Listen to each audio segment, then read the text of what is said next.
इन्फोकेशन TV के तमाम ही देखने और सुनने वालों को खुश आमदीद। दोस्तों, आज की इस वीडियो में हम फिरौन के मुतालिक जानेंगे कि फिरौन की लाश कहाँ है और उसकी दरिया कब, कहाँ और कैसे हुई, और फिरौन की मौत की असल वजह क्या बनी, और आखिर क्यों फिरौन की लाश का पासपोर्ट बनाने की जरूरत पेश आई। दोस्तों, जब भी अल्लाह ताला की जमीन पे किसी इंसान ने जुल्म किया या तकब्बुर किया तो अल्लाह ताला ने उसे निशाने इबरत बना दिया। तो वैसे ही हज़रत मूसा अलैहिस्सलाम के ज़माने में कौम कब्तु अमालिक से जो मिस्र का बादशाह बना, उसका नाम वलीद बिन मसअब बिन रयाम था, जिसको पूरी दुनिया फिरौन के नाम से जानती है। फिरौन ने हज़रत मूसा अलैहिस्सलाम और आपकी कौम बनी इसराइल पर बहुत मज़ालिम ढाए थे। दरअसल फिरौन उस वक्त के बादशाहों का लक़ब था। जो भी बादशाह बनता उसको फिरौन कहा जाता था। जब अल्लाह के नबी जनाब मूसा अलैहिस्सलाम ने अल्लाह का पैगाम फिरौन को सुनाया तो वो मजाक उड़ाने लगा और कहने लगा, यहाँ का खुदा मैं हूँ और मैं किसी के हुक्म को नहीं मानता। मगर अल्लाह ताला ने अपनी निशानियाँ हज़रत मूसा अलैहिस्सलाम के जरिए अहले मिस्र और फिरौन को दिखाना शुरू कर दी, और फिर यूँ हुआ कि पूरा मिस्र हज़रत मूसा अलैहिस्सलाम के मोइज़ात को देखकर हैरान हो गया। कुछ तो ईमान ले आए और कुछ फिरौन से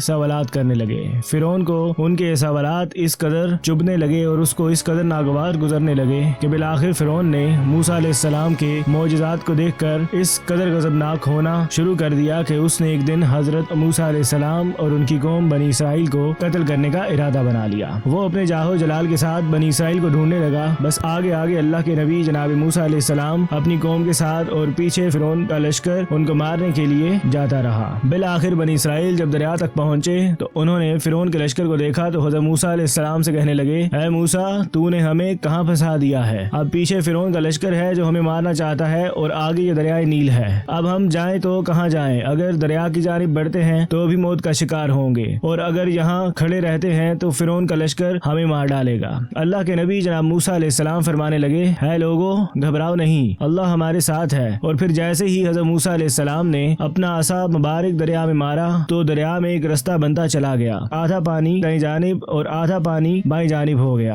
अल्लाह ने बीच में रास्ते को वाज़े कर दिया तो बनी इसराइल के लोग दरियाए नील से जाने लगे। जैसे ही ये मंजर फिरौन और उसके लश्कर ने देखा तो वो भी इन रस्तों पर हज़रत मूसा अलैहिस्सलाम और उनकी कौम के पीछे चल पड़े। जैसे ही मूसा अलैहिस्सलाम बनी इसराइल के साथ दरिया के उस तरफ पहुंचे और दरिया के बीचों बीच फिरौन और उसका लश्कर मौजूद था तो अल्लाह ने पानी को फिर से पहले की तरह यकजा कर दिया और फिरौन और उसका लश्कर डूब कर मर गया। इस सारे वाक़े को अल्लाह ताला ने मंदरजा झेल जो भी आयात का तर्जुमा आपको सुनाया जाएगा उसमें बयान फरमाया है। और हम बनी इसराइल को समंदर से गुजार ले गए। फिर फिरौन और उसके लश्कर जुल्म और ज़्यादती की गर्ज से उसके पीछे चले, हत्ता कि जब फिरौन डूबने लगा तो बोल उठा, मैंने मान लिया कि खुदा यकता है और वो उसके सिवा कोई खुदा नहीं, जिस पर बनी इसराइल ईमान लाए और मैं भी सर इताअत झुका देने वालों में से हूँ। तो जवाब दिया गया, अब ईमान लाता है, हालांकि उससे पहले तू नाफरमानी करता रहा और फसाद बर्पा करने वालों में से था। अब तो हम सिर्फ तेरी लाश को ही बचाएंगे ताकि वो बाद में आने वालों के लिए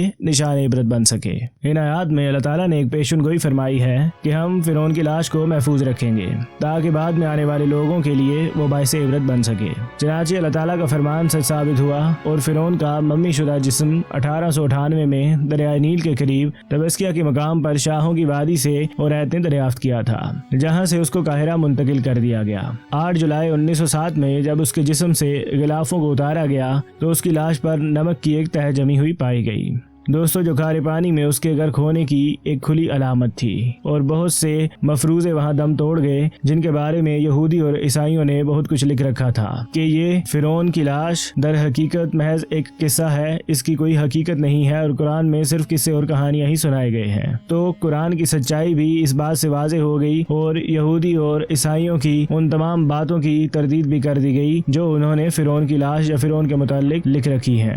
दोस्तों, ग्राफ्टन एलियट स्मिथ ने इस अमल का तफसीली तज़किरा और फिरौन के जिस्म का हाल अपनी किताब the royal mummies by Grafton Elliot Smith में दर्ज किया है। उस वक्त ये ममी महफूज रखने के लिए तसल्ली बख्श हालत में मौजूद थी। हालांकि इसके कहीं हिस्से जिस्म से अलग हो चुके थे मगर उन गिलाफों के अंदर ही मौजूद थे। नाजरीन, उस वक्त से लेकर आज तक फिरौन की ममी काहिरा के म्यूजियम में रखी हुई है। इसका सर और गर्दन खुले हुए हैं और बाकी जिस्म को एक कपड़े में छुपा कर रखा गया है। दोस्तों, जून 1975 में डॉक्टर मोरिस बोकाई ने मिस्री हुक्मरानों की इजाजत से फिरौन के जिस्म के उन हिस्सों का जायजा लिया जो उस वक्त तक गिलाफों के अंदर ढके हुए थे और उनकी तस्वीर भी ली गई। और फिर एक आला दर्जे की तहकीक के बाद मालूम हुआ कि फिरौन की लाश ज्यादा अरसे तक पानी में नहीं रही, क्योंकि अगर वो पानी में ज्यादा वक्त तक रहती तो बाकी न बच पाती, और अगर हनूत किए बगैर फिरौन की लाश पानी से बाहर बहुत लंबे अरसे तक रहती तो उसकी हालत ऐसी न रहती कि उस पर कोई रिसर्च की जा सके। जिससे ये बात वाज़ेह हुई कि अल्लाह ताला का फरमान जो कुरान मजीद में मौजूद है कि हम फिरौन की लाश को इबरत का निशान बनाएंगे, वो सच साबित होता है। इसके अलावा ये रिसर्च भी की गई है कि फिरौन की मौत पानी में डूबने से हुई या किसी और वजह से हुई है। इस सवाल से पर्दा उठाने के लिए फिरौन की मम्मी को पेरिस ले जाने के बारे में सोचा जाने लगा और फिर फिरौन की मम्मी का पासपोर्ट बनवाकर मम्मी को पेरिस मुंतकिल कर दिया गया। और वहाँ लीगल आइडेंटिफिकेशन लेबोरेटरी के मैनेजर ने मुशाहिदात के बाद बताया कि इस लाश की फौरी मौत का सबब इसके सर पर लगने वाली गहरी चोट है, क्योंकि इसकी खोपड़ी में एक बहुत गहरे जख्म की निशानी मौजूद है जो आज भी सर के सामने वाले हिस्से पर देखी जा सकती है। और ये तमाम तहकीकात आसमानी किताबों में बयान करदा फिरौन के डूब के मरने के वाकयात की तस्दीक करती हैं, जिसमें बताया गया कि फिरौन को दरिया की मौजों ने अपनी लपेट में ले लिया था। और इस चोट को उसी वाक़े से मंसूब किया जाता है कि जब फिरौन दरियाई मौजों का शिकार हुआ तो दरिया में मौजूद भारी पत्थरों से उसका सर टकराने की वजह से वो हलाक हो गया।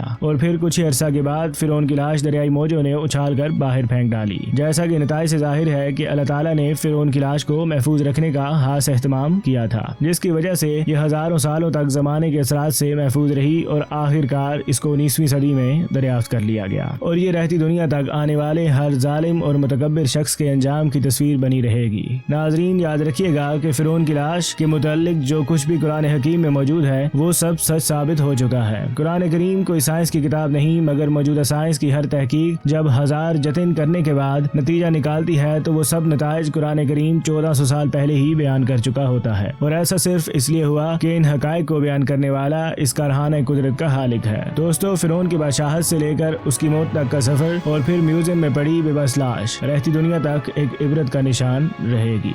अब तक के लिए इतना ही। कमेंट सेक्शन में अपनी कीमती राय से आगाह करें और इस वीडियो को लाइक, कमेंट और शेयर कीजिए। आइंदा आने वाली वीडियोस के लिए इन्फोकेशन टीवी को सब्सक्राइब करना और बेल के बटन को प्रेस करना मत भूलिएगा।